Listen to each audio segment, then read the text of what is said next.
എന്തിനി വേഗം ഇത്തിരി നേരം പറ്റി പേടിച്ചു ഞാൻ നിന്നുടെ മൃദുല പ്രതലം അധികം മധുരം അതിമനോഹരം.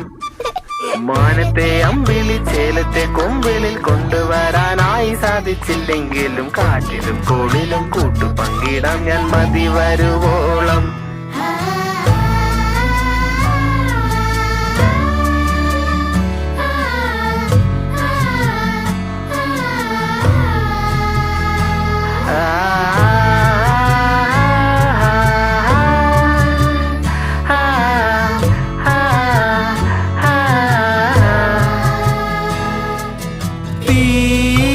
വേനലിൽ പൊള്ളാതെ നീർ പെയ്തു നീ ചെയ്യാതെ ഞാൻ കമ്പിളി പോലെ നിന്നെ പുണരാം. ഞാൻ നിന്നുടെ മാറത്തു മെല്ലെ വരുക.